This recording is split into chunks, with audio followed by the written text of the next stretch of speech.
Hello, thank you so much for coming to this class. It is called Why Teens Need to Read Good Literature. My name is Annalise Jones, or I go by Annie Lucia on Facebook. You can find me there. So let's talk about literature today. Why do we read? Why do we read? Why do we hope our teens will read? I think that's an important question to ask. Before we require them to do something, we should have a good motive. We should be willing to do it ourselves, right? Why do we expect them to read books as part of their education, right?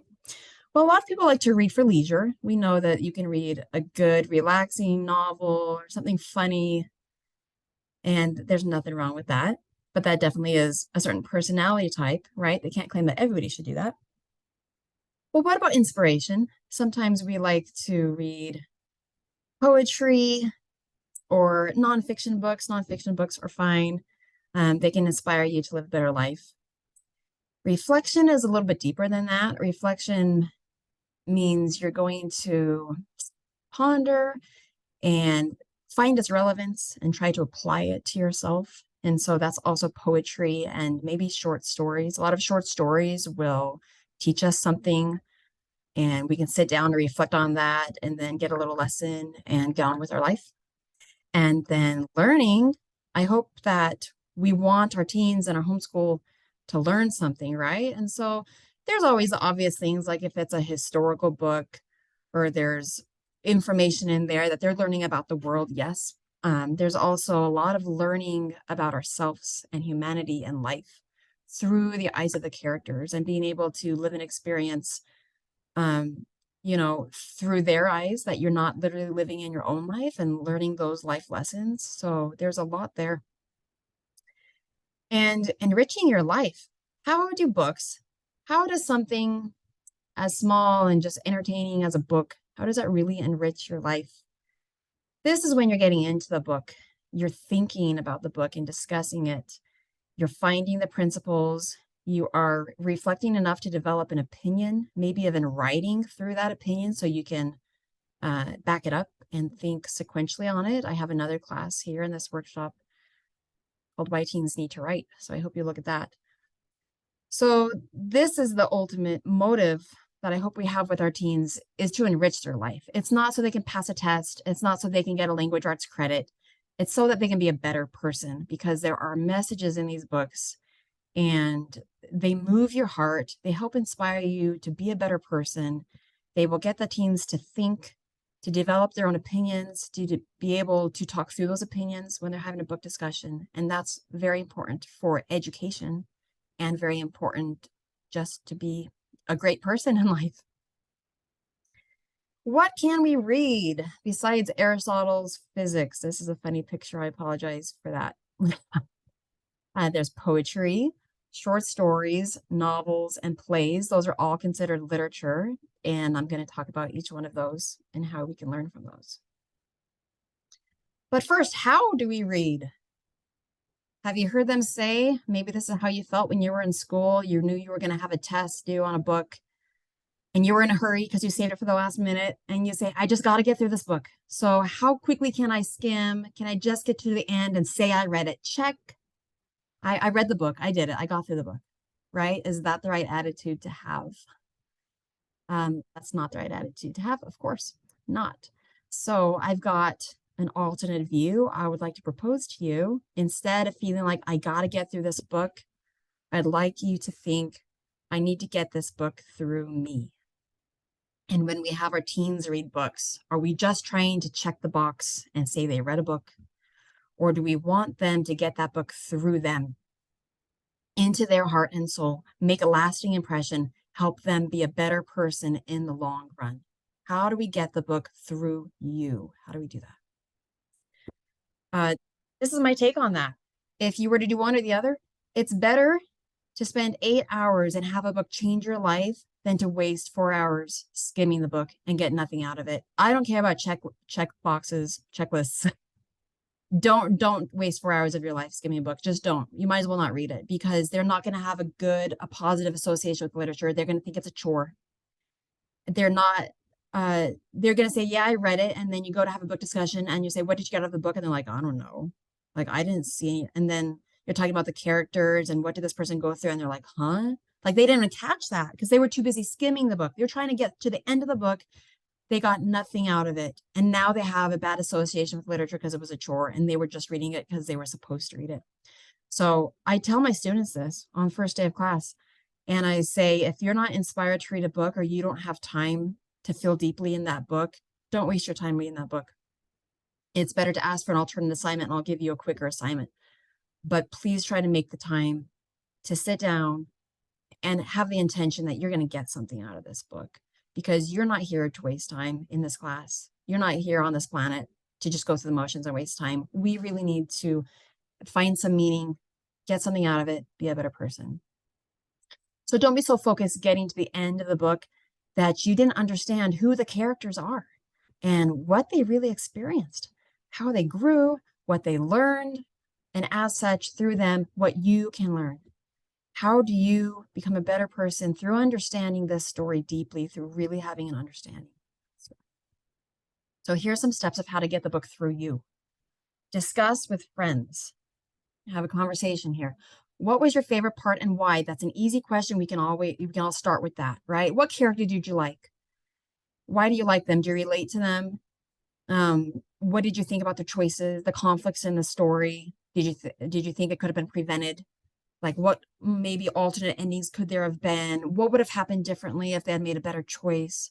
What patterns do you see? Like, what is a message in this book? What is it saying for humanity? Is it reflecting a very real problem that we experience in the world? Does it have a solution? Or is it showing us what not to do? Like, what's the message? What's the book saying? Discuss the characters. We can look at each individual character. If the book is written well, then there is a message being portrayed through the experiences of every character, every main character. Which characters experienced conflict? How did they handle that conflict? Did they make mistakes? Did they learn through the mistakes in the book, or were they more of the tragic character who just evolved and maybe had a tragic ending because of their mistakes? Can we learn through those mistakes? Which characters demonstrated growth? In a good novel, the main character is a different person at the end than they were at the beginning. We get introduced to them at the beginning. We see their weakness. We see what they're lacking. They go through a conflict and a struggle that helps form them and mold them. It teaches them, and then they're able to be a better person by the end of the book. If that's not happening in the books you're reading, you're wasting your time. That's not a good book because your book is not true. It's not reflective of real life, real humanity. We come to this planet and we grow and we learn.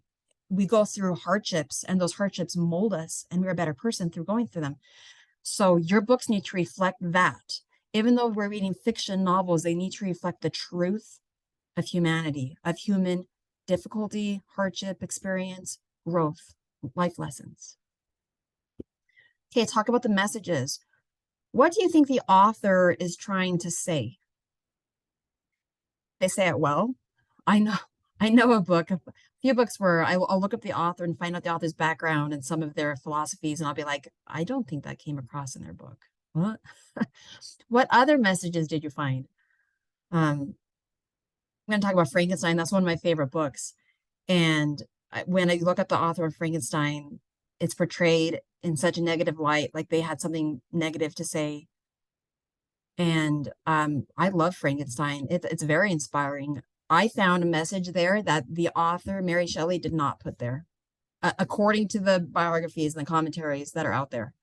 It means something different to me. And that's the beauty of literature, is that it's art. Different people will see different things and they will get their own message that they need to get from that to help them in life. And this is why it's so fun to come together in a classroom and get everyone's various takes and their opinions.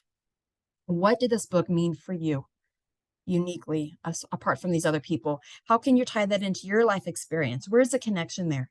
And that's when they write their essays, they get the opportunity to tie that into their own life and to say, well, it also reminded me of this other story, or it reminded me of something that I learned in a church setting. How can we bring all those truths to one place and have a message and then move us to action, to change in our own lives?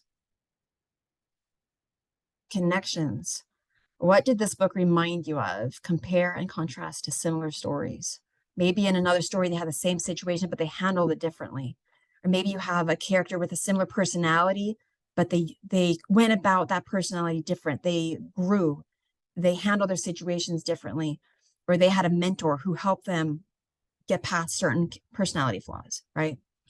Can you correlate the messages to truths that you believe about life, you know, in your church setting or what other worldview that you have, conversations you have as a family, maybe some of your political views?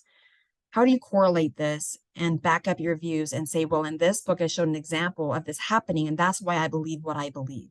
So it'll help you back up your views and form your opinions. And this is what the teenagers need to do, is to learn to think for themselves and to just be asked open-ended questions where they get to process and they get to digest this book and find their own messages out of it.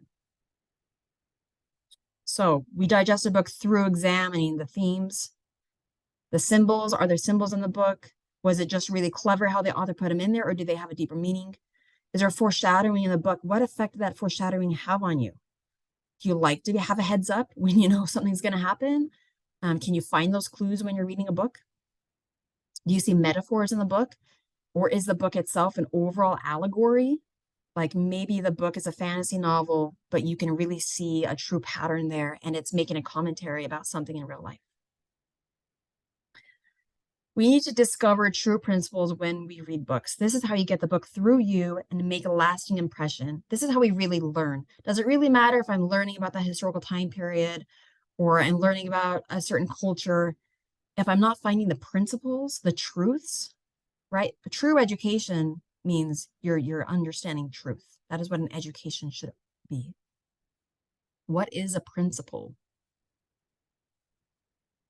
Principle is a truth. It's a statement of truth, a way to succinctly express a true pattern, a true idea, a law. How can you read a book and find the principles? Every book has principles, but we rarely ever talk about this. We just talk about the entertainment of the book, right? Maybe the characters, maybe some of the plots. In a lot of English classes, they're really only looking superficially at the top level of the book. What was the conflict? At what point did it get resolved?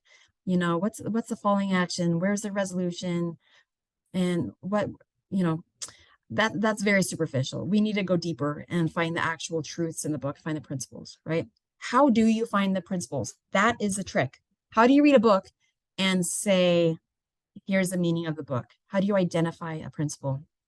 Well, we look at the themes and we look at the characters. Those are the two things. So I'm going to show you some examples here. Let's look at poetry. Here's a short little cute verse. Your mind is a garden. Your thoughts are like seeds. You can grow flowers or you can grow weeds. You see the imagery here? Can you imagine like these? I see flowers popping out of your brain there. Interesting imagery that'll grab your attention and make the poem interesting. Is there a nice meter there? A poetry is a song. You can feel the beat. Your mind is a garden. Your thoughts are like seeds. You can grow flowers or you can grow weeds. There's a nice rhyme pattern there. It fills your heart when it's musical. But then we can also examine it. What are the principles in this poem? I chose this poem, obviously, because it's very clear. It has a message.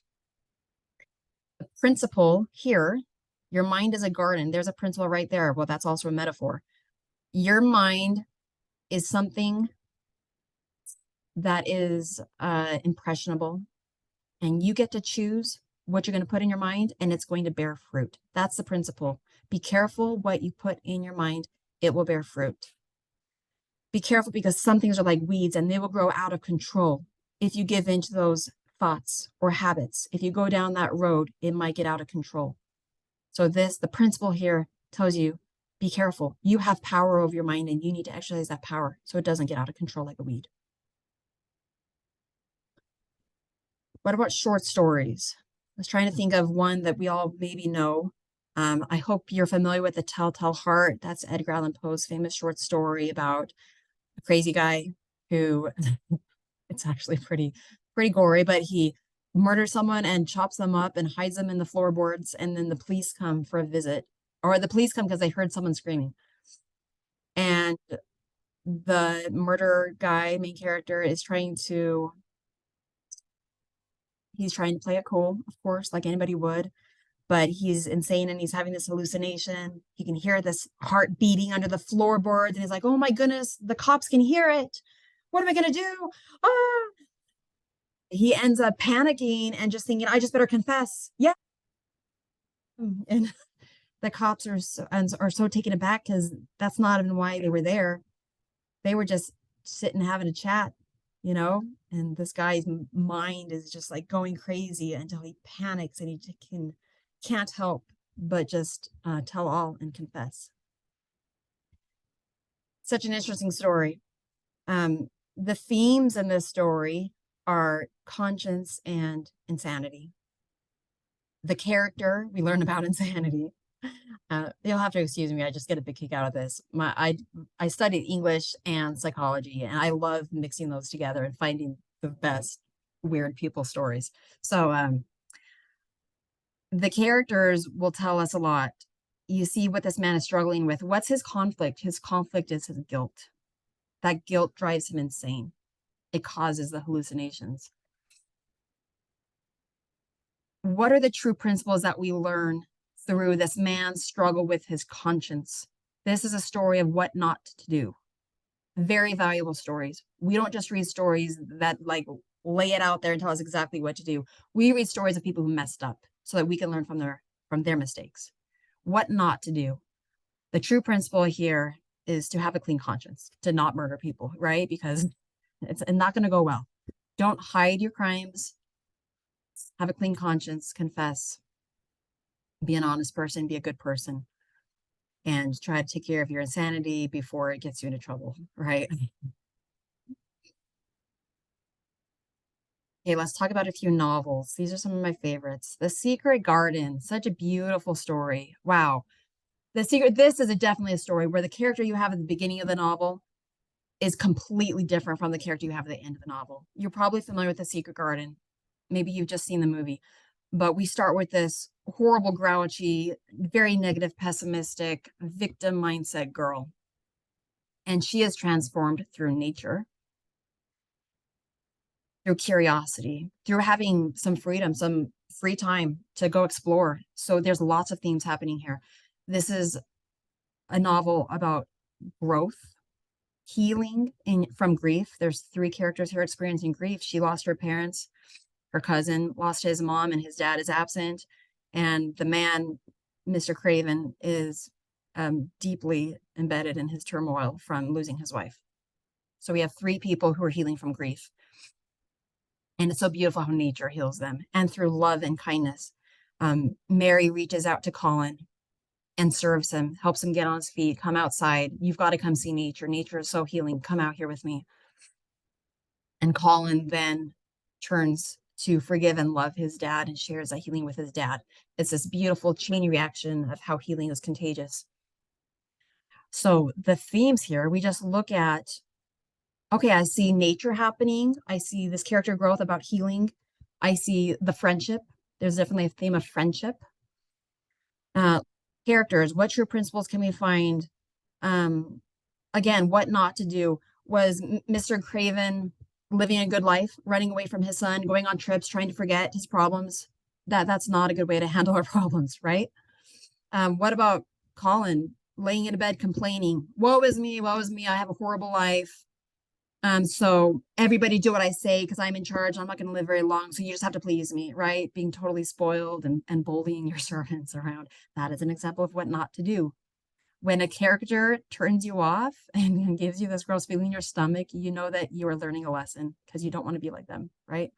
So the true principles in the Secret Garden are to love others, have hope and healing, spend time outside in nature, be curious about the world around you.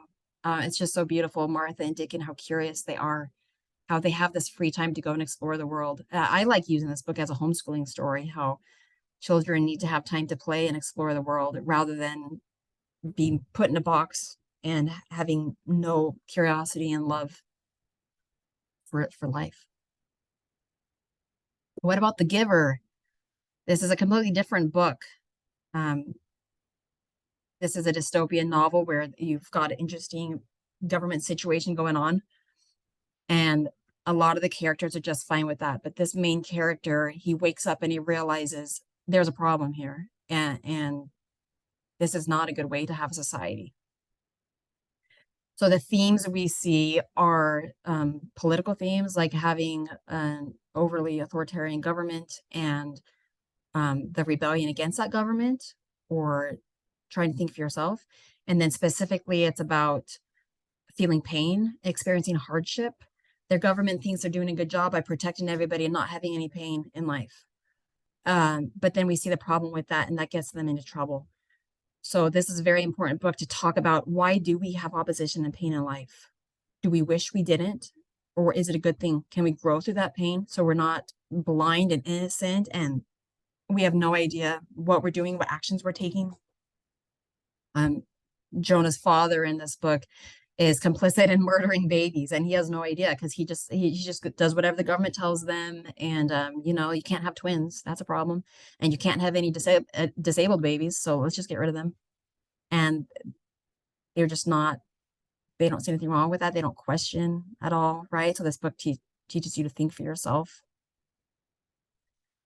True principles there are to appreciate opposition in life and adversity, to seek wisdom, to have true relationships where you can communicate well and experience emotion and conflict with each other and develop a true trust in each other. And then true principles of standing for truth. And if you see a problem, I say that, try to fix the problem, and don't go along with the crowd just because that's what everybody else is doing, right? There's so many good lessons here that the teenagers need to understand. And then Frankenstein. Oh, I love this book, Frankenstein.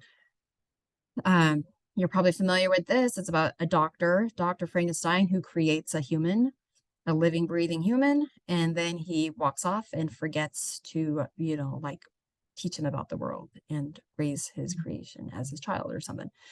So you have these two characters, Dr. Frankenstein and then his creation, who becomes a monster. And it's so eye-opening. So characters is a big one in this one. We learn through the character. We learn through this character of the monster who he woke up suddenly. He's alive. And he has no idea, you know, like, what am I supposed to do now? His creator was appalled at his appearance and fled and abandoned him. And so this monster is he's just curious. He just wants to be alive and be a human. He wants friends. He needs someone to talk to him, but everyone is assuming the worst and running away from him because of his appearance. So he becomes more bitter and he demands a companion, and the doctor tries to make him one, and then is too afraid. And the doctor turns on him, and these two characters are trying to kill each other because the doctor thinks he made a horrible mistake. We can learn a lot through him about thinking about our actions and before we end up doing something stupid, you know, or following through on our actions before it turns into something bad. The monster trying to kill him because he's so resentful that he gave him life when his life is only painful. The themes there are a big prejudice theme. Don't assume the worst based on someone's appearance or what you think about them. Give them a chance. A big theme here about humanity. Humans need love and companionship. Humans need understanding, someone to take them under their wing. The young children need to be taught. They can't just be abandoned. You know, you end up with the Lord of the Flies situation. All hell breaks loose if you abandon children, right? They need to be taught. So very important true principles about psychology, about love and humanity. This is one of my favorite books to have my classes do. And the essays are so deep when I just ask them, what did the doctor do wrong? What can you learn from that? Do you ever do a project and you abandon it or something bad happens? Or what do you learn from the monster? Do you have pity on the monster? Do you think he was right? Who was right? Should he have had a companion? And what do you think about the other people in the story who were afraid of him? Do you think the doctor handled it once they were in the middle of this conflict was the right answer to try to kill the monster? Or what should the doctor have done differently in the first place? How would the story have gone differently if the doctor had stuck around and raised the child or given him some love? Or if he had gone ahead and made him a wife, a companion, would it have gone differently if the monster had a companion, right? Why do we need companionship in life? There's so many principles here that the students need to think through. And so it's just so entertaining. It's so meaningful to take a story and then have a discussion and draw meaning from that. And then plays. Romeo and Juliet is probably the best well-known play. You've got the characters here. You've got Romeo and Juliet, and then you have their parents. We learn certain lessons through Romeo and Juliet, through the situation they were under. And then you learn certain lessons through their parents. The entire thing could have prevented if their parents had known how to work through their conflicts and let go of grudges instead of setting up this horrible situation where they just flat out hate each other. And then their children who want to get married have to run away and have these secrets.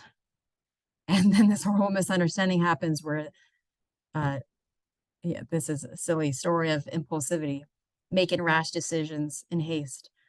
And then it's just the irony at the ending. It's just hilarious and sad. But I just can't help it. This picture, I'm looking at this picture, that's why I'm laughing. Just how quickly does Juliet wake up?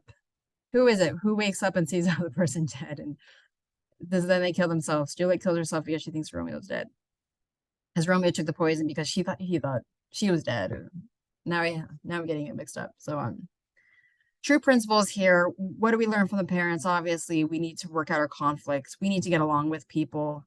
We need to communicate with our children so they don't go behind our backs and do stupid things, right? Communication matters a lot. How would this have gone differently if one of them had just gone to their parents and said, I'm really attracted to this person. Is there any way we can work at this family feud out? Right? What principles do we learn from Romeo and Juliet? Don't be foolish. Think through what you're doing. Don't make rash decisions, impulsive decisions. You can also talk about fate with Romeo and Juliet. Just the irony and the coincidence at the end. Do you think it was fated? Do you believe that things are meant to be? Do you believe that certain things in life will never work out? It's just always going to be a problem. What a horrible view to have a pessimistic view like that. But hey, I'll just ask the question, and I don't tell the students the right answer. They get to decide it for themselves. So we just find those themes and have the discussion and let them find the principles. And do they think it's true? Can they back it up by comparing it, making those connections, or by showing me some examples from their own life? Then let them discuss that and let them hold their own opinion, right? This is why I appreciate literature, and I just find so much meaning and depth through examining the literature and through sharing this with the students. I just love inspiring this rising generation and getting them to love literature the way that I do. My website is lucialearning.com. You can follow me on Facebook, Annie Lucia, or the business page is called Lucia Learning. I've got courses starting in the fall, 4 different literature courses. One of them is for beginners who don't want to read books. I'm going to inspire them and show them why books are cool. They don't have to read books until later, but I'm just going to inspire them and show them why. I'm going to demonstrate writing and teach them how to write. They don't have to write for homework. That's the reading revival class for the younger ones who don't yet do homework and don't yet understand how to appreciate the reading and the writing. And then I've got historical literature and a cultural literature and then a Christian class. So the other classes aren't religious, but this is the first time I'm going to try to doing this Christian literature class. Those are the 4 classes I'm planning on right now. I also plan around the needs of parents. And if there's a certain request, then I see if I can fit that into my schedule. I'm always doing that. I just took a summer request yesterday. So if you've got a need for summer and I can just put that in my schedule, I'm happy to hear your needs and accommodate and take requests. I just really want to support the homeschooling families and serve you. I'll give you $30 off a semester course for mentioning this class. I'm just so glad that you listened to this. I hope you found value. And yeah, I hope this means something to you. I'm happy to share this. And I really believe in homeschooling and sharing our hearts with the children, the teens. And school is not a checklist. It's to transform them and help them be a better person. So thanks for joining me today. I hope I talk to you again, and I hope we work together in the future. Talk to you later.